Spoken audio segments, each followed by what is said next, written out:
On today's episode, we have with us the founder of News Publisher, and to know more about who this individual is, let's take a look at the character profile. Flona Nanayakkara has 15 years worth of experience handling advertising, public relations and marketing within the FMCG, manufacturing, healthcare and telecommunications industries, and now her own corporate communications agency, News Publisher. Flona Nanayakkara has become one of the most sought-after communications professionals of her time. News Publisher.online is the first and only press release distribution system in Sri Lanka. The company creates content for a variety of industries and work with companies who abide by the triple bottom line and use platforms such as mainstream media, social media and online to reach relevant audiences. In 2019, Flona was also awarded the most influential content marketer at the World Marketing Congress. Armed with an MBA from the University of Buckinghamshire and a wit that knows no bounds, Nanayakkara authored the first, a self-help manual, providing coping methods to overcome workplace harassment while maneuvering the Sri Lankan corporate minefield.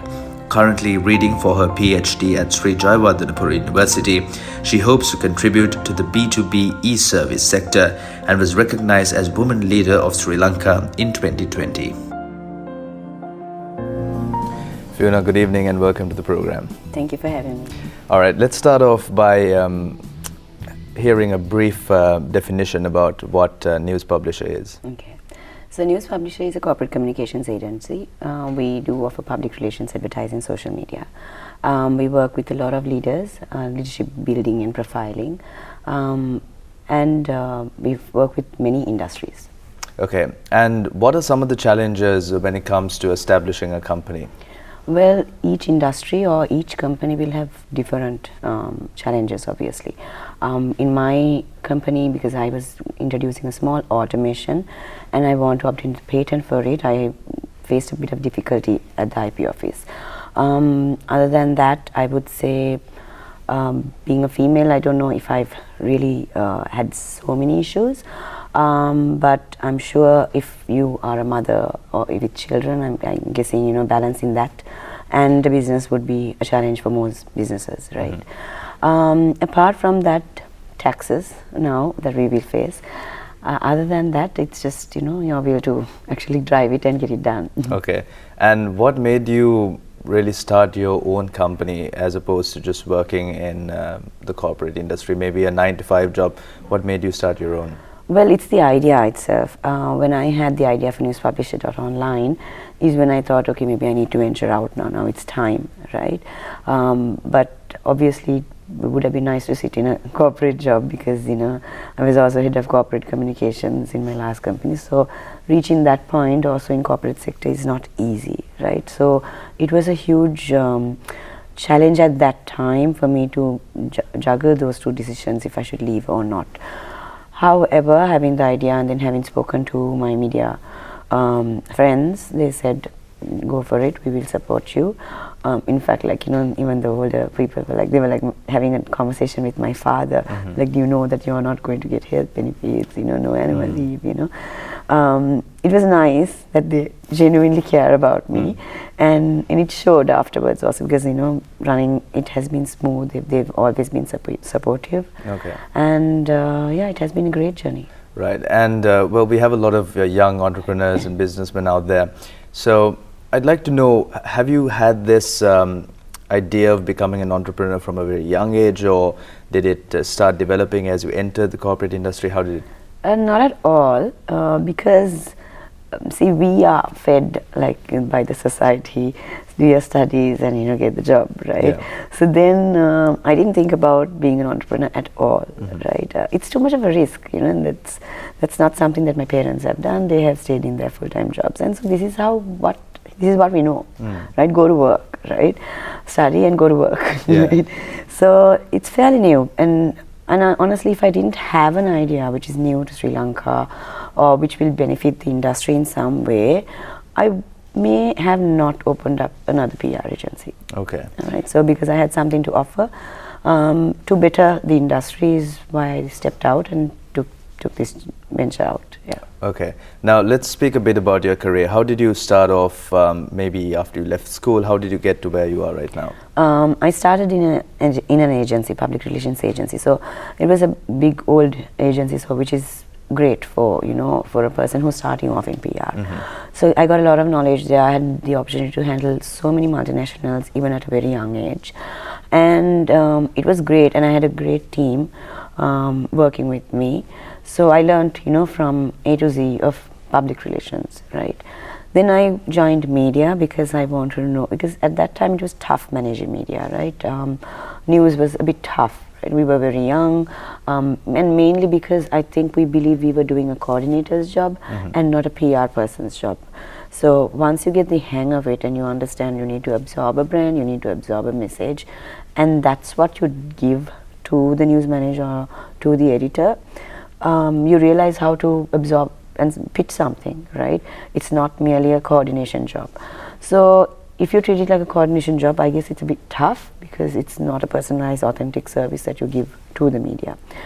Then I joined media to handle them, and I went for the press conferences with them, and it was a great experience. Then I joined corporate, healthcare sector, then manufacturing, and then technology. So that last venture into tech is probably where I got the idea to develop an automation, right? Because up until then, it's a 30-year-old industry, so no innovations have been done in the tech field, right? We've been running the same way for the past 30 years, right? So having worked in a technology company, it gave me the mindset, like, to think, can this be automated? Can someone not be used as a human?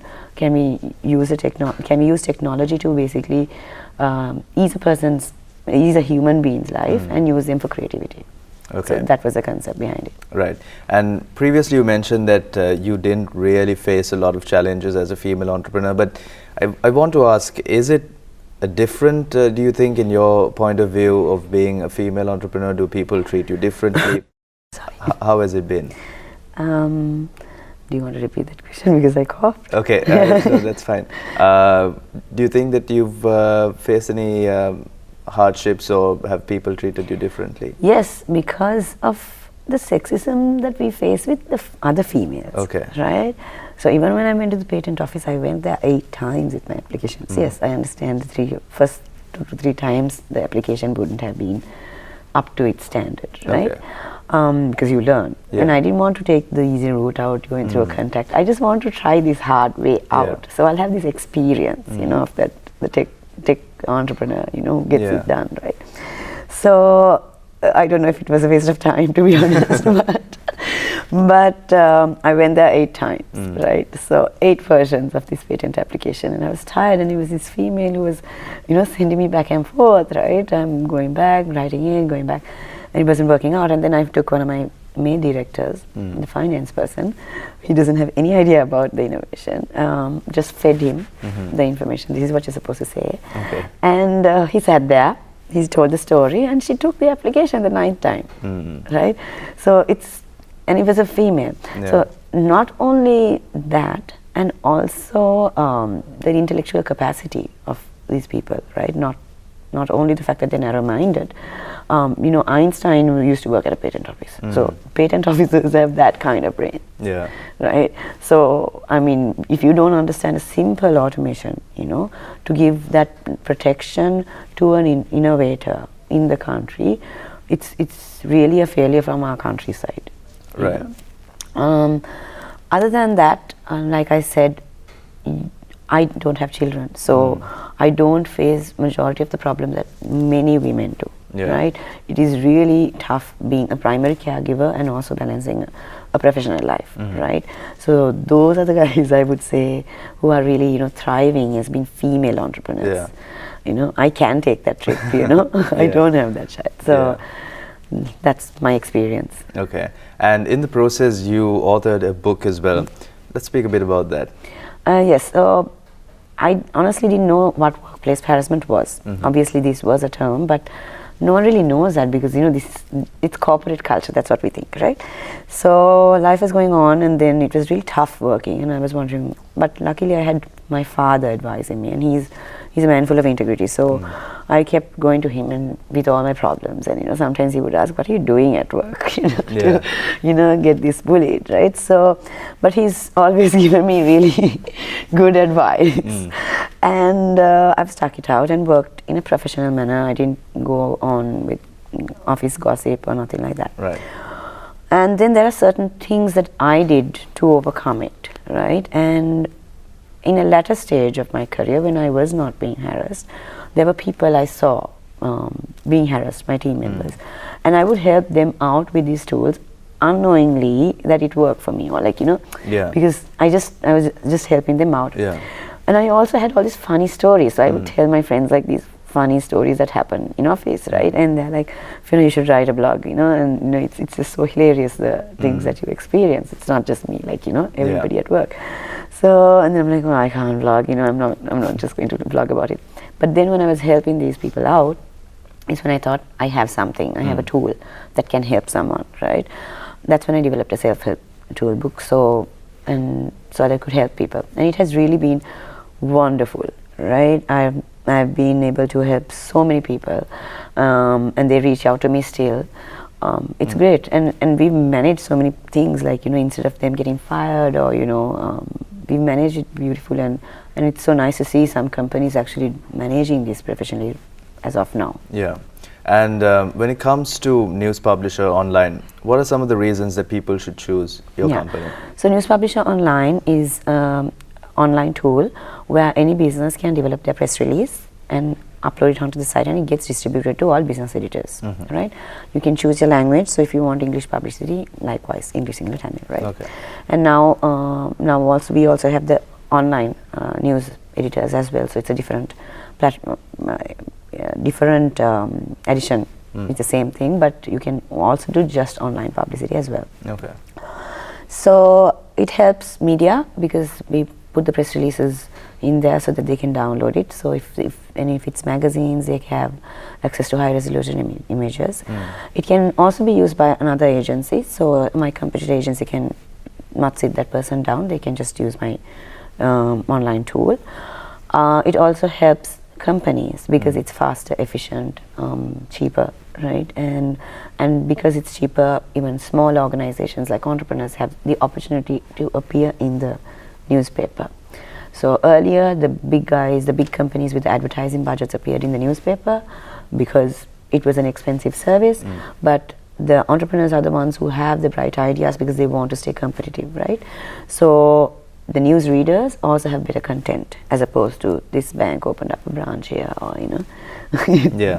So you get what I'm saying. Yeah. So you yourself mentioned that entrepreneurs usually have creative ideas, and we know that entrepreneurs are innovators.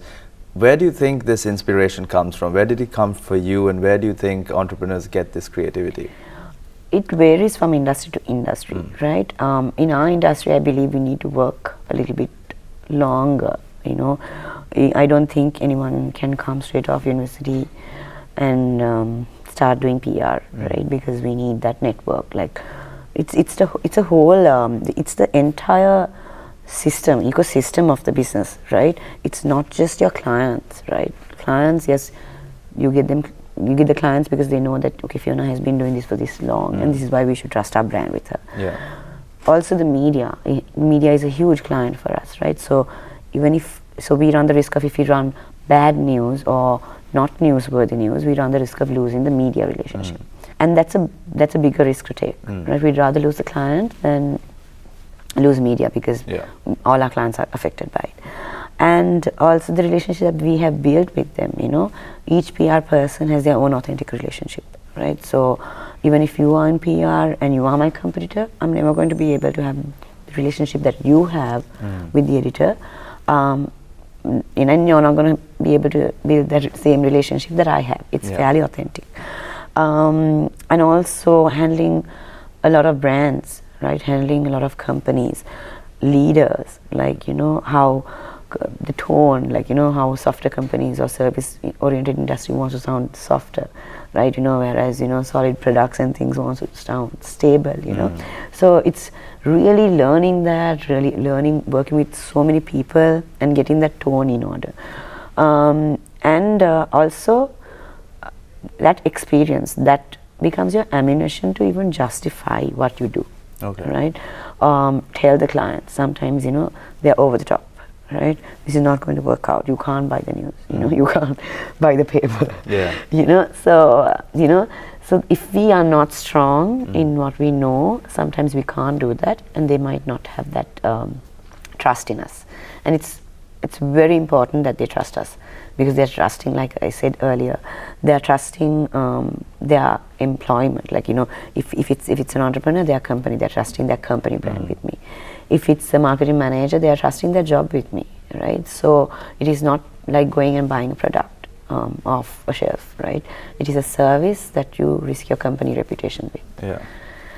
Yeah, sorry. Okay, so when it comes to establishing your own company, maybe going out on your own, or even just joining the corporate industry, how much of a role do you think, how much of an importance does it play to really continue in your higher education? Because you're currently reading for your PhD as well. So I don't know if that was a wise choice, but yes, I mean, that is purely my father, right? Okay. So he said, get your studies in order, because he did his MBA very late, and at that time he had 3 kids, the job, he was doing charity, so it was hectic to watch him. He was even lecturing at the institute that he was doing his MBA, so it was really hectic to watch him. So I thought, oh my God, I want to get my education out of the way. It was more that, get it out of the way so that I can get the rest of it done, right? And it paid off well, to be honest, right? I don't know how much of it we use actually, but it helps you gain respect in the corporate world, right? And that's important. It's good to be good on paper. On the other hand, when I'm doing the PhD, it's a different story. That was a complete choice. Nobody's forcing me to do it. No employees forcing me to do it. It was a complete personal choice, because I really like doing research. Anyway, we do a lot of reading for our companies, right? And now we are starting, because we are a tech company in a way, right? We get a lot of tech clients, and we face a lot of challenges in promoting e-services in the B2B sector, right? So I picked a topic which would help them, which would have solid research, because in the marketing field we get a lot of blogs, vlogs, all that, right? But no solid research, right? Because it's not needed. No marketer needs a PhD, So I really did want to do the research and contribute to the industry and contribute to the clients that I work with. Okay. Now let's talk a bit about the future plans. Obviously not revealing too much. Future plans of a news publisher. Well, we do want to get into more content development and more creative content development. But that also being said, there are so many agencies doing it. It is a matter of what platforms that we use. I am using the platforms strategically. Use of online platforms more, and really do digital PR for real, instead of developing a press release and just distributing it to the online platforms. More video content and more engagement instead of reach. Focus on engagement as opposed to reach for our clients, because we've seen that works. Yes, that's about it. That's I would about say. it. Okay, and well, like we mentioned a couple of times, you are a female entrepreneur, and that brings its own sort of challenges, and we do have a lot of youngsters listening out there who are interested in pursuing whatever field they might be interested in. Do you have some advice for them? Maybe you can pull out a few key points from your book as well. What advice would you give, especially the female entrepreneurs listening out there?